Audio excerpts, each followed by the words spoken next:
En direct du Salon du Livre, et c'est pour ça qu'il y a un bruit ambiant qui manifeste la vie, comme le dit Robert Koenig.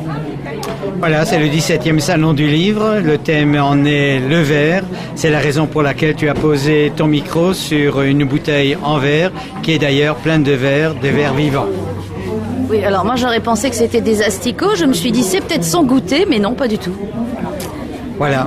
Et nous sommes venus pour ce Salon du Livre, le 17e, parce que nous avons plein de nouveautés. Parmi ces nouveautés, il y a les champignons de Paris, que tu dois connaître, Martine, puisque c'est une pièce de théâtre. Et nous l'avions vue, cette pièce de théâtre. On avait été séduits, inquiets, curieux, etc. Et on a pu publier le texte d'Émilie Guénaédic, c'est-à-dire de l'auteur de la pièce. Mais comme d'habitude, à High Repo, on ne peut jamais laisser les choses telles quelles, etc. Et par conséquent, nous avons proposé que le texte soit traduit en langue tahitienne. C'est pour ça que les champignons de Paris portent un titre ambigu ou révélateur en tahitien.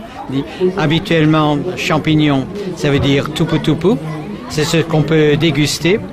La question que l'on peut se poser quand même, et que l'on doit se poser, surtout du côté de Radio Taoui et pas très loin de Faha, eh bien, ces champignons, entre 66 et 96, ce sont des champignons tupu tupu, ou bien est-ce que ce sont des champignons tupu tupua, c'est-à-dire des démons, des diables, un peu vénéneux, etc. Donc, pour en savoir plus, il faut revoir la pièce en mars l'année prochaine, ou alors il faut se précipiter sur le livre, qui est illustré d'ailleurs par une artiste de Moréa.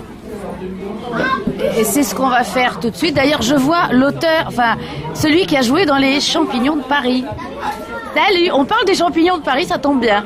Hein, c'est la merveille. C'est ça la télépathie. Et quelles sont les autres nouveautés ?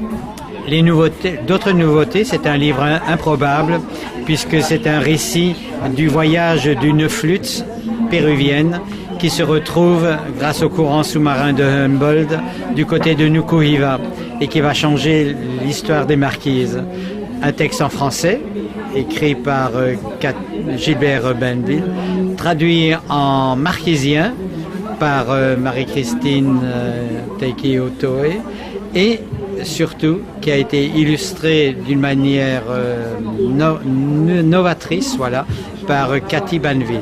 C'est pas la première fois qu'on fait un livre inhabituel avec les Banville, c'est la deuxième fois.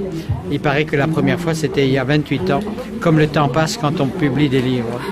C'est évident. Et je crois que vous avez d'autres projets après ce salon. Il y a un autre salon qui vous attend.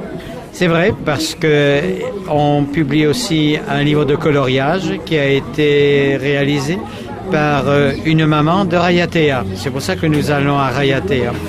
Le petit garçon de cette dame aimait tellement colorier qu'elle a fait des dessins, qu'elle nous a proposé ces dessins et qu'on a édité. Et ça s'appelle « Je colorie ma Polynésie ». Mais colorier, c'est facile. En même temps, on a pensé qu'il fallait proposer cela dans les 5 langues parlées à Tahiti et dans les îles. Tu les connais, les 5 langues parlées à Tahiti et dans les îles?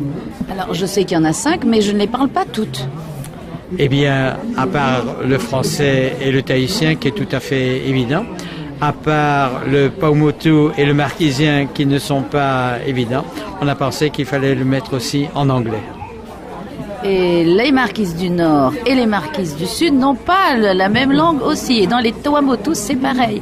Il y a des écarts langagiers. Alors, comment avez-vous fait? C'est simple. Il y a des écarts, mais pour les choses importantes, pour les choses de la vie quotidienne, il n'y a pas d'écart. Par exemple, le mot savate se dit savate. Quel bonheur. Merci Robert. On rappelle les dates du salon de Rayatea? La semaine prochaine, à partir de mercredi à samedi de la semaine prochaine. Merci Robert.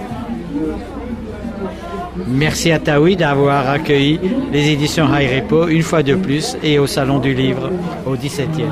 C'est toujours un plaisir.